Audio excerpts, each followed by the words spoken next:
பசி வேற, கிரேவிங் வேற. பசிக்குதுன்றது நம்ம எந்திரிச்சோன்னா ஒரு 2 ஹவர்ஸில் பசிக்கணும். நம்ம எந்திரிக்கிறோம், ஒரு 5 o'clock எந்திரிக்கிறவங்களா இருக்கலாம், 7 o'clock எந்திரிக்கிறவங்களா இருக்கலாம். ஸோ பசி பிரதானமாக வருது அப்படின்னா தான் அவங்களோட லிவர், கேல் பேடர், பேன்க்ரியாஸ், ஸ்ப்ளீன் எல்லாம் டைமுக்கு வேலை செய்யுதுன்னு அர்த்தம். கட்டு நல்லா இருந்தால் தான், வயிறு நல்லா இருந்தால் தான் நம்ம ஹாப்பியாகவே இருப்போம். வயிறு யாருக்கெல்லாம் மந்தமாக இருக்கோ அவங்களுக்கெல்லாம் பசி இல்லைன்னு அர்த்தம். வயிறு மந்தமாக இருந்தால் ஆளும் மந்தமாக தான் இருப்பாங்க. இதெல்லாம் பெரிய நோய். ஐபிஎஸ் பெரிய நோய், ஸ்டொமக் அல்சர் பெரிய நோய், ஆசிட் ரிஃப்ளெக்ஸ் பெரிய நோய், கேஸ்ட்ரிட்டிஸ் பெரிய நோய், மவுத் அல்சர் பெரிய நோய், வாய் துர்நாற்றம் பெரிய நோய், பைல்ஸ் ரத்த மூலம், இதுவும் வயிறு சார்ந்த பிரச்சனை தான். உலகத்திலே வயிறு தான் ரொம்ப முக்கியம். வயிறை சரி பண்ணாமல் எந்த ஆயுஷ் டாக்டராக இருந்தாலும், எப்பேற்பட்ட கொம்பனாக இருந்தாலும் அவனால் ஒரு நோயை கூட குணப்படுத்த முடியாது. அப்படி ஒருத்தன் குணப்படுத்துறான்னா அவன் ஏதோ ஃப்ராடுத்தனம் பண்ணுறான்னு தான் இருக்கும். உப்பு காய்கறிகளுமே குறைக்கணும். நீங்கள் வெண்டைக்காய், புடலங்காய் சாப்பிடக்கூடாதுலாம் சொல்கிறோம். வெண்டைக்காய், நாட்டு தக்காளி சாப்பிட்டா கிட்னி ஸ்டோன் வரும். இருக்கிறவனுக்கு கிட்னி ஸ்டோன் ஹிஸ்ட்ரி இருக்கவனுக்கு நாட்டு தக்காளியும் வெண்டைக்காய் சாப்பிட்டாலே கிட்னி ஸ்டோன் ரீஅக்கரன்ஸாக வரும். முக்கியமாக ஒரு பேஷண்ட், இன்னைக்கு கிளைண்ட் எல்லாரும் என்ன தெரிஞ்சுக்கணும் அப்படின்னா, நான் எனர்ஜெட்டிக்காக இருக்கனா இல்லையா, ஒரு புத்துணர்ச்சி, ஒரு ரெஜினிவேஷன், ஒரு ஹீலிங், ஒரு ரிலாக்ஸ்டாக இருக்கல அப்படின்னா உனக்கு வெறுமன வாழ்க்கை பிரச்சனையோ ஸ்ட்ரெஸ்ஸோ கிடையாது, அது டெஃபிஷியன்சியாகவும் இருக்கலாம். அந்த டெஃபிஷியன்சி அட்ரஸ் பண்ணுறதுக்கு லைஃப் ஸ்டைல் டாக்டர் போய் பாருங்கள், ஏதோ ஒரு ஆயுஷ் டாக்டர் போய் பாருங்கள், அதுதான் உங்களுக்கு தீர்வு கிடைக்கும். ஹாய் ஹலோ வணக்கம் ஆதன் ஆரோக்கியம் வியூவர்ஸ். நான் உங்கள் அனுக்ஷா சுவாமிநாதன் அண்ட் வெல்கம் டு ஆதன் ஆரோக்கியம் சேனல். நம்ம இன்னைக்கு டைஜஷன் பற்றி பேச போகிறோம். டைஜஷன் அப்படின்னு எடுத்துக்கிட்டாலே எனக்கு நிறைய பிரச்சனைகள் இருக்குது. இரிட்டபிள் பவல் சிண்ட்ரோம் சொல்கிறாங்க, கேஸ்ட்ரைட்டிஸ்ன்னு சொல்கிறாங்க. நிறைய பேருக்கு என்ன சாப்பிட்டா டைஜஸ்ட் ஆகுது ஆகலைன்றது கூட அந்த அவேர்னஸ் இல்லாமலே போயிட்டுருக்காங்க. ஸோ இந்த பிஸி லைஃப்பில் என்ன சாப்பிட்ணும், எப்போ சாப்பிட்ணும் அப்படின்றதுக்குலாம் நம்ம டைம் போட்டு ஷெட்யூல் பண்ணி சாப்பிட முடியுமா? இது எல்லாருக்கும் இருக்க ஒரு கேள்வி தான். ஸோ இதை பற்றி தான் இந்த வீடியோவில் நம்ம பேச போகிறோம். அண்ட் இதை பற்றி நீங்கள் நம்மளோட யார் டிஸ்கஸ் பண்ண வந்திருக்காங்கன்னா, ஆயுஷ் டாக்டர் பகத்சிங் வந்திருக்காங்க. வாங்க அவர்கிட்ட போய் பேசலாம். வணக்கம் சார். வணக்கம். ஸோ இன்னைக்கு டைஜஷன் அப்படின்னு எடுத்துக்கிட்டாலே நிறைய பிரச்சனைகள் இருக்கு. இன்னைக்கு உங்ககிட்ட வர பேஷண்ட்ஸ் ஆர் நீங்க பார்க்குற பொதுவான டைஜஷன் ப்ராப்ளம்ஸ் தான் என்னது சார்? மெயினாக லாஸ் ஆஃப் அப்பிடைட், பசி இன்மை. பசி இல்லைன்றதே இன்னைக்கு ஒரு சைலண்ட்டாக எல்லாருக்குமே அது சீரியஸ்னஸ் இல்லாமல் இருக்கிறாங்க. ஸோ ஃபஸ்ட்டு பசிக்கவே இல்லை, இன்னொன்று ரொம்ப கபகபன்னு பசிக்குதுன்றாங்க, இல்லை பிடிச்சதுக்கு ரொம்ப பசிக்குதுன்றாங்க. அது பசியே கிடையாது, கிரேவிங். ஸோ பசி வேற, கிரேவிங் வேற. பசி வேற, கிரேவிங் வேற. பசிக்குதுன்றது நம்ம எந்திரிச்சோன்னா ஒரு 2 ஹவர்ஸில் பசிக்கணும். நம்ம எந்திரிக்கிறோம், ஒரு 5 o'clock எந்திரிக்கிறவங்களா இருக்கலாம், 7 o'clock எந்திரிக்கிறவங்களா இருக்கலாம். ஸோ பசி பிரதானமாக வருது அப்படின்னா தான் அவங்களோட லிவர், கேல் பேடர், பேன்க்ரியாஸ், ஸ்ப்ளீன் எல்லாம் டைமுக்கு வேலை செய்யுதுன்னு அர்த்தம். ஸோ தெர் இஸ் ஆர்கன் கிளாக்னு ஒன்று இருக்குது. அந்த ஆர்கன் கிளாக் படி நம்மளுக்கு காலையில் ஒரு 6 o'clock கிட்ட ரெஸ்ட் ரூம் போயிருக்கணும் அப்படின்றது குளோபலாக. சைனாக்காரனாக இருந்தாலும், ஜப்பான்காரனாக இருந்தாலும், ஜெர்மன்காரனாக இருந்தாலும், அந்த ஊர் சீதோஷ்ண நிலைக்கு ஒரு ஆர்கன் கிளாக்குன்னு யூனிவர்சலாக ஒரு என்ன பாயிண்ட் இருக்குது அப்படின்னா, காலையில் எந்திரிச்சு வித்தின் அ செகண்ட், ஃபியூ செகண்ட்ஸில் ரெஸ்ட் ரூம் போயிடணும். அதுக்கு பேரே வேக்கப் கால்னு வெள்ளைக்காரன் சொல்கிறான். வேக்கப் கால் வந்துருச்சோன்னா யாருக்கெல்லாம் இம்மிடியேட்டாக டாய்லெட் வருதோ, it's related with the digestion. நல்லா டைஜஸ்ட் ஆகி, ஃபைபர் ரிச் ஃபுட் ஆகி, பல்க் ஃபார்மேஷன் ஆகி, அவனுக்கு இப்போ கரெக்டாக பெரிஸ்டாட்டிக் மூமெண்ட், குடல் அசைவெல்லாம் நடந்து அவன் ரெடியாக வந்த ஸ்டாக் வெளியில் வந்துருச்சு. It's a good digestion. நல்லா சாப்பிட்டது செரிச்சு வெளியில் வந்துருச்சு. ஏன்னா நாங்கள் இயற்கை மருத்துவத்தில் என்ன பார்க்குறோம் அப்படின்னா, உள்ளே என்ன சாப்பிட்றோம், உள்ளே என்ன எடுத்துக்கிறோன்றதை விட சரியாக போகாத வேர்வை, சரியாக போகாத மலம், சரியாக போகாத யூரின், சரியாக போகாத ஆக்சிஜன், நம்ம உள்ளே எடுத்த ஆக்சிஜன் வெளியில் போகும்போது கார்பன் டை ஆக்சைடை போது சரியாக போகாத சுவாசம், இந்த 4ம் ஒருத்தனுக்கு நல்லா இல்லைன்னா அவனுக்கு எந்த நோய்கள் வேணால் வரும். இந்த 4 புரிஞ்சுக்கணும்.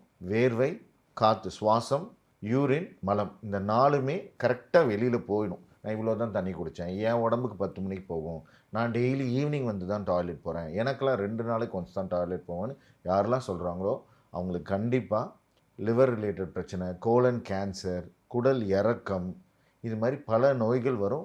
புரியுதுங்களா? இப்போ பசி வருதான்னு பார்த்தா, பசி அப்படின்றது ஒரு நல்ல பெரிய உணர்வு. பசிக்குதுன்றது கிட்டத்தட்ட நம்ம உறுப்புகள் எல்லாம் இயங்குதுன்னு அர்த்தம். பசிக்கவே இல்லை, நான் 9 மணிக்குள்ள ஆஃபீஸ் போகணும், டெய்லி கடமைக்கு சாப்பிடக்கூடாது. பசி வரலனாவே ஃபஸ்ட்டு ஒரு டாக்டரை போய் பார்க்கணும், இல்லை ஒரு வைத்தியரை பார்க்கணும், ஒரு யோகா மாஸ்டரை பார்க்கணும், ஒரு டயட்டீஷியனை பார்க்கணும், இல்லை ஏதோ ஒரு லைஃப் ஸ்டைல் டாக்டரையோ கோச்சையோ பார்த்து எனக்கு ஏன் பசிக்கவே மாட்டேங்குது அப்படின்னு தெரியணும். ஏன்னா பசி இப்போ there is a famous book, gut and brain, gut and mind அப்படின்லாம் இருக்குது. கட்டு நல்லா இருந்தால் தான், வயிறு நல்லா இருந்தால் தான் நம்ம ஹாப்பியாகவே இருப்போம்.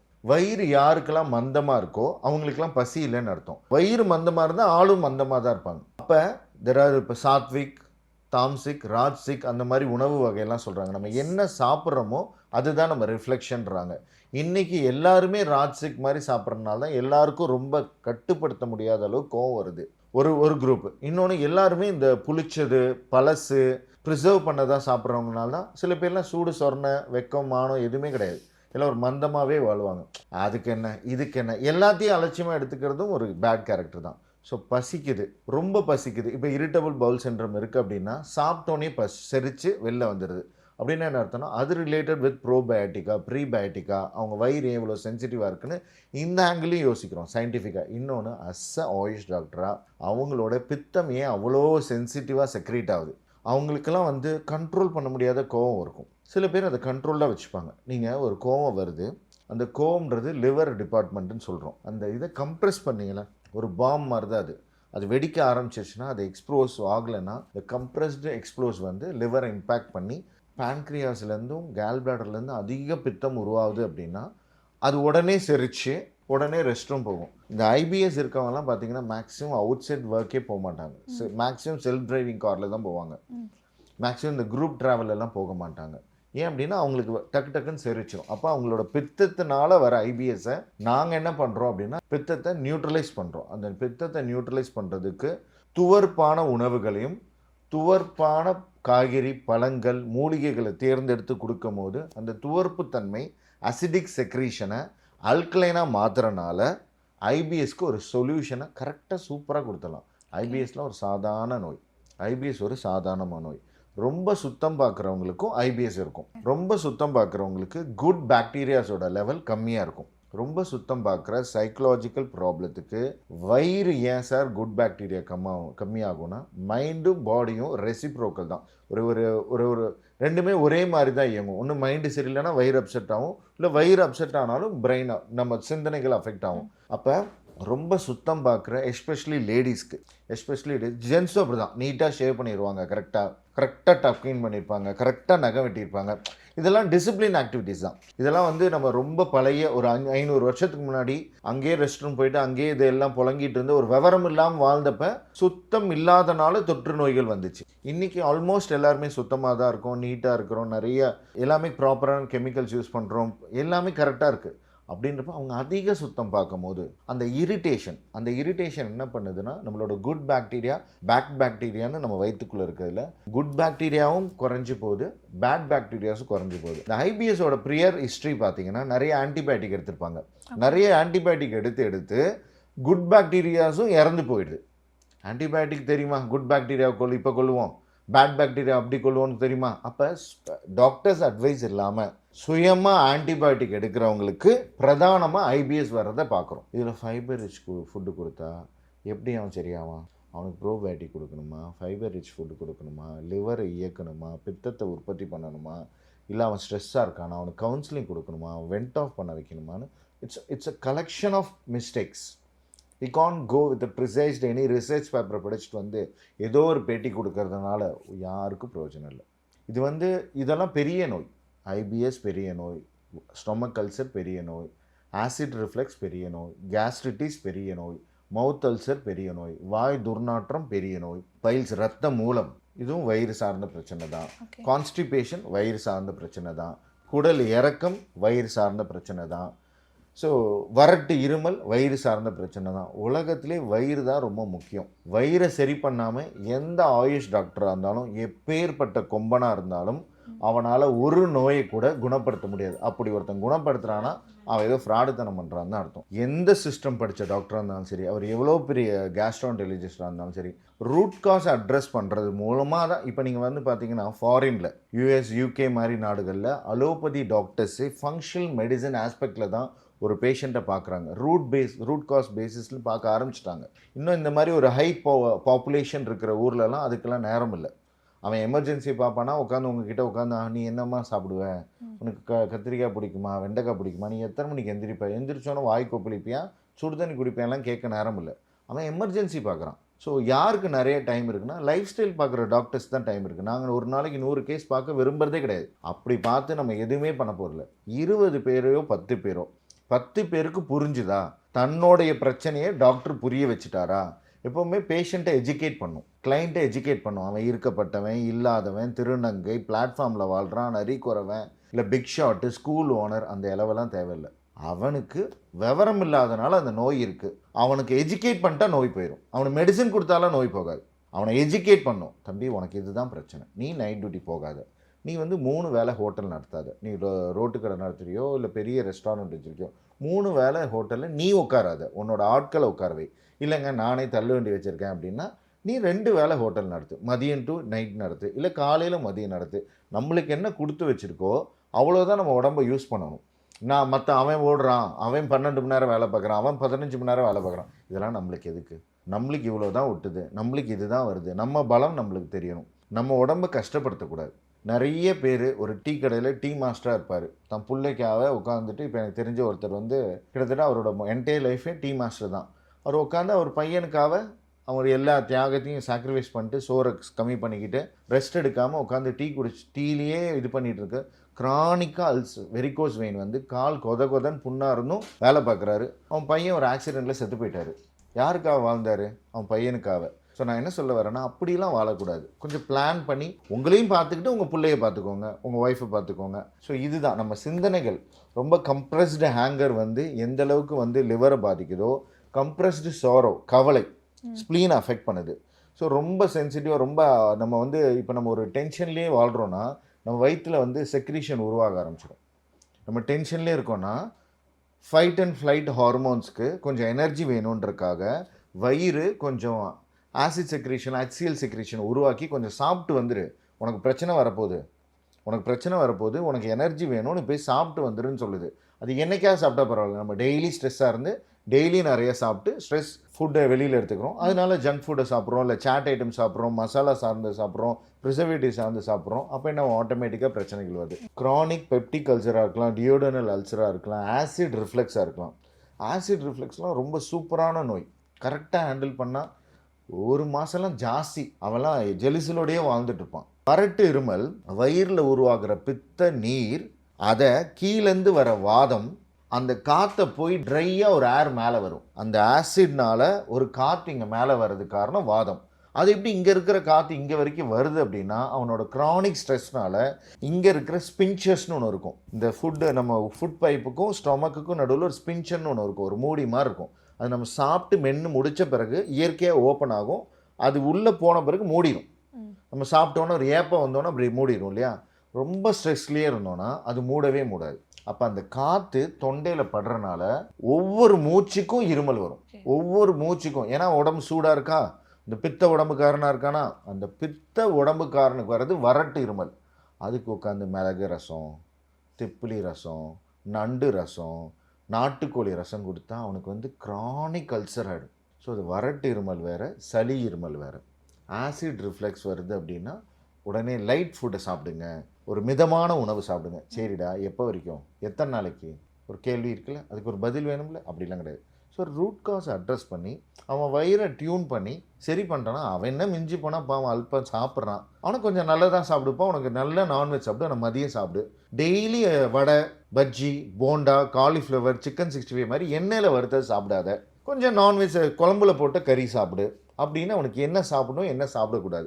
உடனே பொதுவாக நான்வெஜ் சாப்பிடாத அப்படின்லாம் கிடையாது. ஸோ அவனுக்குன்னு ஒரு ப்ரிசைஸ்டு அட்வைஸ் பண்ணும்போது they get a better result. So பசி, செரிமானம், இதுக்குள்ளே இருக்கிற அந்த செக்ரீஷன்ஸ், இதுக்கான வாதம், பித்தம், இதை அட்ரஸ் பண்ணி, பசியே இல்லாதது காரணம் கபம். ரொம்ப பசிக்குதுன்னா அது காரணம் அதிக பித்தம்.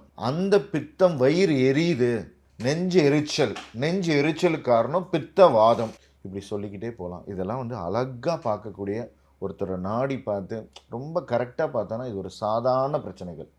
ஆனால் மக்களுக்கு ஏதாவது ஒரு சிம்பிள் ஹோம் ரெமடியாக இருக்கணும். அது வெண்பூசணிக்காய் சாராக இருக்கணும், இல்லை ஒரு சாதாரண திருஃப்ளா சூர்ணமாக இருக்கணும்.